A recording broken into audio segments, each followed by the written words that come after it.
This free step-by-step video comes to you directly from Haynes. You can complete more than 200 jobs on this vehicle when you purchase the complete Haynes online manual at haynes.com.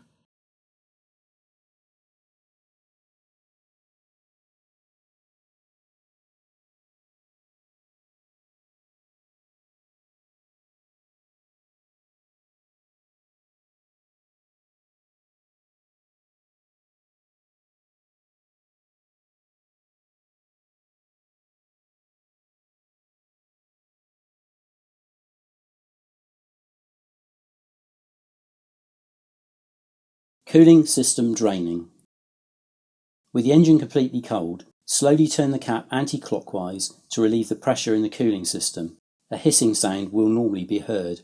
Wait until any pressure remaining in the system is released, then continue to turn the cap until it can be removed. Where necessary, release the fasteners and remove the engine lower splash shield. Position a suitable container beneath the radiator bottom hose connection.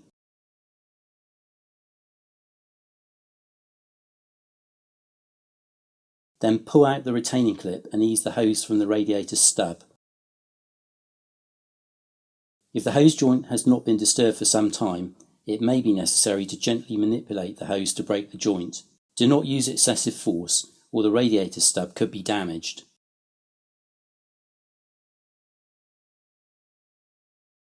Allow the coolant to drain into the container. Note that the radiator is equipped with a drain tap, but this can only be accessed with the front bumper removed. Disconnect the hose from the thermostat housing cover .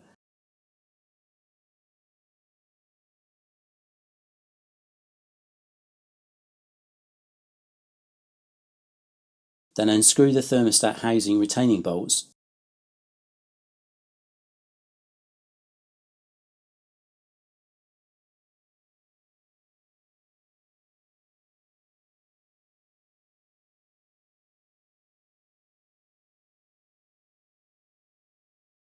And remove the thermostat to drain the engine block.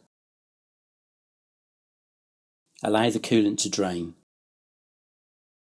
If you're planning on flushing the coolant out of the engine block, delay fitting of the thermostat until the engine has been flushed.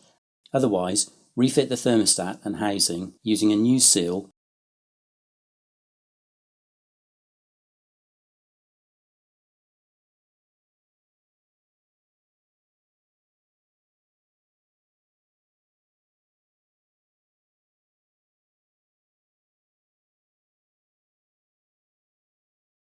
Tighten the retaining bolts to the specified torque.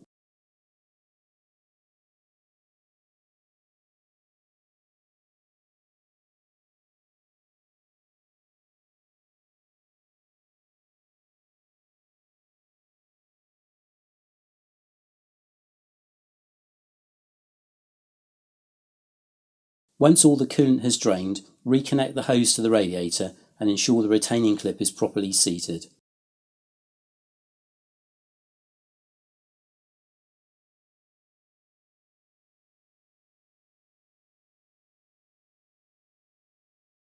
Cooling system flushing.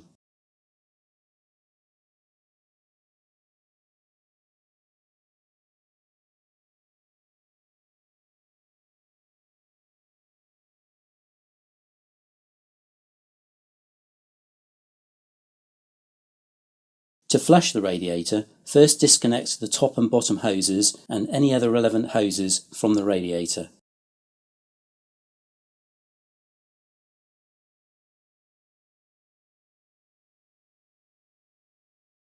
Insert a garden hose into the radiator top inlet, direct a flow of clean water through the radiator and continue flushing until clean water emerges from the radiator bottom outlet.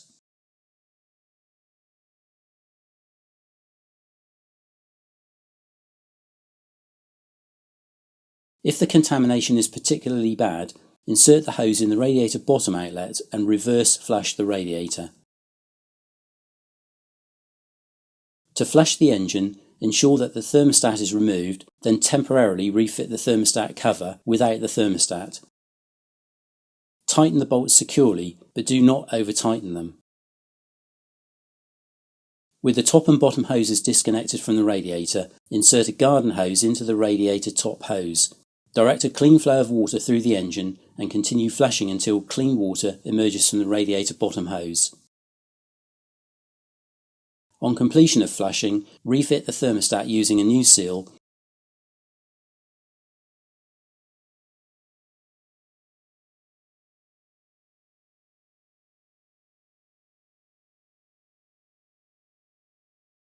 and tighten the housing mounting bolts to the specified torque.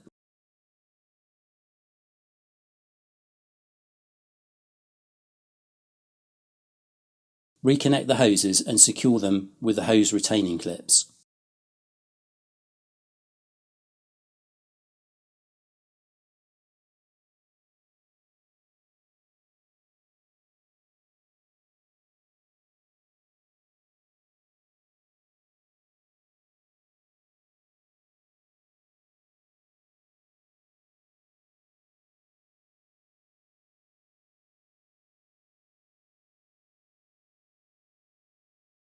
Cooling system filling.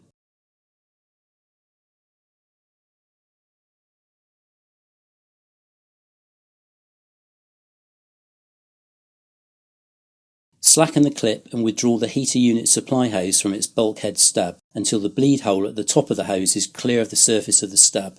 Do not disconnect the hose from the stub completely. Remove the securing screws and detach the expansion tank from the engine compartment.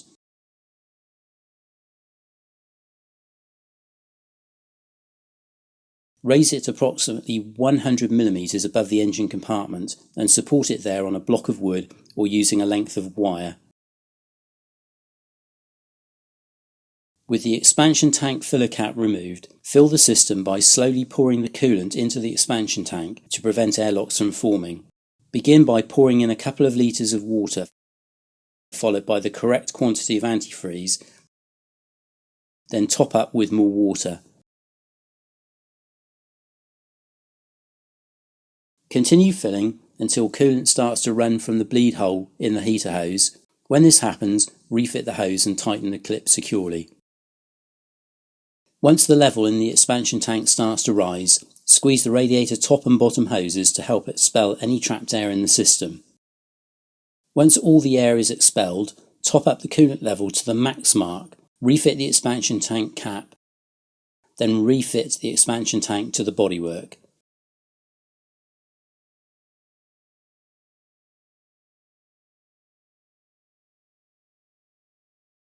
Start the engine and run it at a fast idle for about 3 minutes. After this, allow the engine to idle normally until the bottom hose becomes hot. Check for leaks, particularly around disturbed components. Check the coolant level in the expansion tank and top up if necessary. Note that the system must be cold before an accurate level is indicated in the expansion tank. Never remove the cap when the engine is still hot.